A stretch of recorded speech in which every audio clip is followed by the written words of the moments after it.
بسم اللہ الرحمن الرحیم۔ ڈرامہ آرام سکون کا بقیہ حصہ شروع کرتے ہیں۔ صفحہ ہے 77۔ صاحب خانہ بیمار پڑے ہیں اور اس کی جو بیوی ہے بار بار آتی رہتی ہے اور پوچھتی رہتی ہے کہ آپ کو کسی چیز کی ضرورت تو نہیں ہے۔ صحن میں بچہ پٹ پٹ کر کے کھلونا گاڑی سے شور مچا رہا ہے اور اسے چپ کرانے کی کوشش کرتی ہے، لیکن وہ چپ نہیں ہوتا اور اسی طرح روتا رہتا ہے۔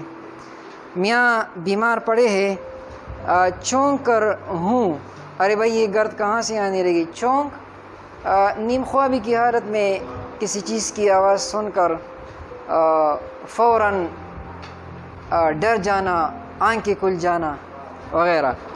بھائی یہ گرد کہاں سے آنے لگی؟ گرد دھول یا غبار؟ لا حول ولا قوت، کیا ہو رہا ہے؟ ملازم جھاڑو دے رہا ہوں میاں۔ میاں کم بخت دبا ہو یہاں سے، ملازم جھاڑو نہ دی تو خفا ہوگی بی بی جی۔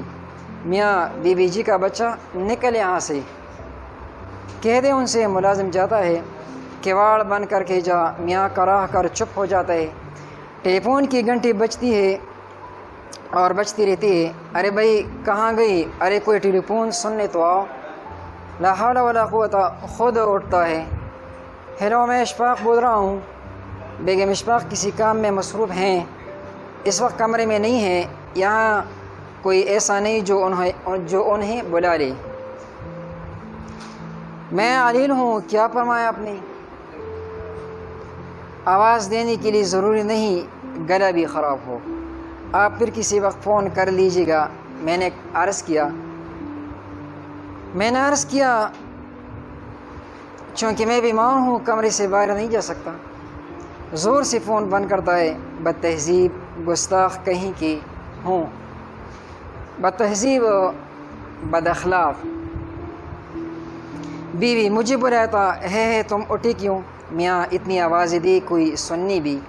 بیوی توبہ توبہ، لیٹو لیٹو، میں ذرا گودام میں چلی گئی تھی، للو کو ریٹی نکال کر دے رہی تھی۔ بلایا کیوں تھا؟ ہمسائے کے یہاں گانا شروع ہوتا ہے۔ میاں فون تھا تمہارا؟ بیوی کس نے کیا تھا؟ میاں ہوگا کوئی، اب مجھے کیا پتہ۔ بیوی جب اٹھ ہی کھڑے ہوئے تھے تو نام پوچھ لینا کوئی گناہ تھا؟ میاں میں نے کہہ دیا تھا، پھر فون کر لے۔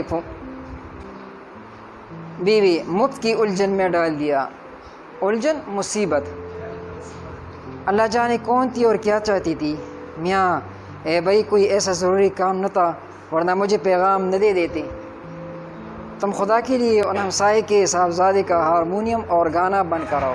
ہارمونیم ایک قسم کا باجا۔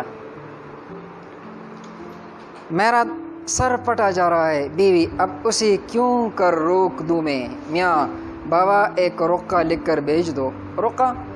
چٹھی لکھ کر بھیج دو۔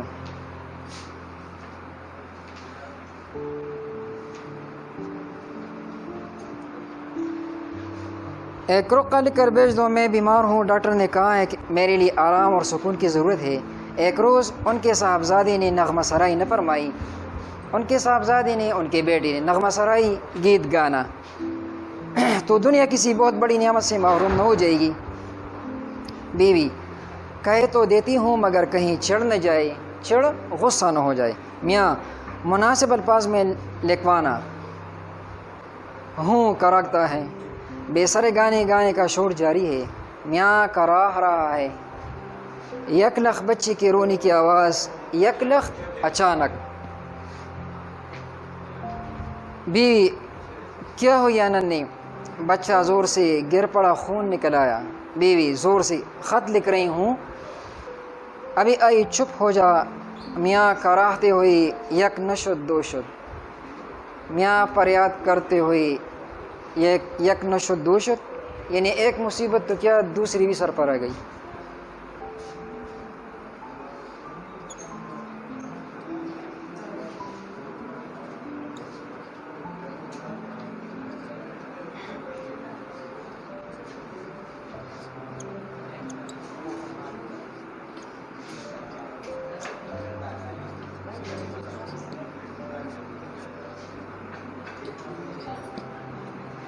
ایک مصیبت تو کیا دوسری بھی سر پر آنا. بیوی توبہ آپ تو بکلا دیتے ہیں، آپ تو ڈرا دیتے ہیں. بکلانا، ڈرانا. انسان ہوں، دیکھ رہے ہیں خط لکھ رہی ہوں، بچے کو چپ کیوں کرا سکتی ہوں. نامراد چپ ہو جا، خون نکل آیا تو کیا قیامت آ گئی. ابھی آ رہی ہوں 2 سطریں لکھ لوں، میاں کراہتا ہے فریاد کرتا ہے. بے سرے گانے اور بچے کے رونے کی آواز جاری ہے. میاں ختم نہیں ہوا خط، جانے کیا دفتر لکھنے بیٹھ گئی ہو. بیوی ابھی ہوا جاتا ہے ختم. اس غل میں ایک فقیر کی آواز بھی شامل ہو جاتی ہے. غل شور. فقیر بال بچی کی خیر راہ مولا کچھ مل جائے فقیر کو. میاں کراہ کر بس انہی کی کسر رہ گئی تھی. کسر کمی ہوں. بیوی تو اب میں تو اسے بلا کر لے نہیں آئی. میاں ارے تو خدا کے لیے اسے رخصت تو کراؤ. بیوی او للو، ارے للو. للو ہاوندستے میں ریٹیں کوٹنی شروع کر دیتا ہے. ہاوندستہ دوائے کوٹنے کا ایک برتن. ہاوندستہ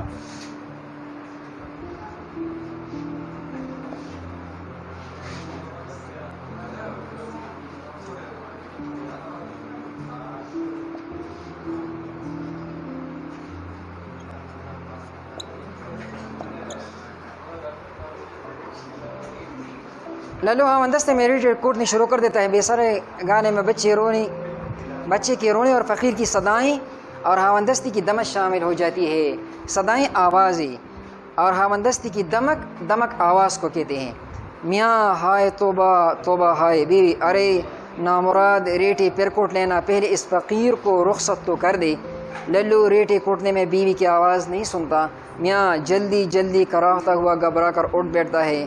میری ٹوپی اور شیروانی دینا. بیوی ٹوپی اور شیروانی.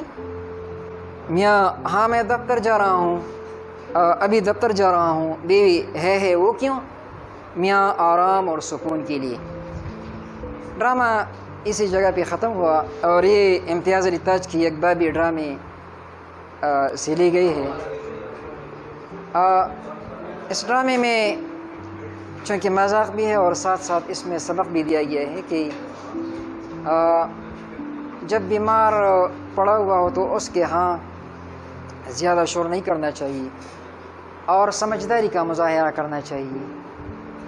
میں نے پرسوں بھی کہا تھا کہ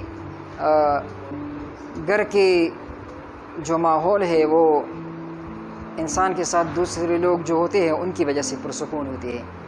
لہٰذا اپنی جیون ساتھی کے انتخاب میں اس بات کا خیال رکھنا ضروری ہے کہ وہ تہذیب یافتہ ہو، سلیقہ مند ہو، باشعور ہوں اور ساتھ ساتھ دوسرے گھر کے افراد جو ہے ان کو بھی اسلامی علوم کے ساتھ ساتھ تہذیب، روایات اور اقدار سمجھانا چاہیے تاکہ دوسرے لوگوں سے ان کو کوئی پریشانی نہ ہو. اس طرح اس ڈرامے میں آپ نے دیکھا کہ اگرچہ بیوی زیادہ ہمدردی رکھتی ہے، بار بار آتی رہتی ہے اپنی میاں کے پاس، لیکن وہ ناسمجھ ہے، زیادہ تہذیب یافتہ نہیں ہے. انہیں اندازہ نہیں ہے کہ یہاں جو زیادہ شور میں نے شروع کی ہے، مجھے خاموش رہنا چاہیے. اس ڈرامے کا مشق انشاءاللہ پھر کل میں آپ لوگوں کو لکھوں گا. ابھی تک یہی کافی ہے. شکریہ.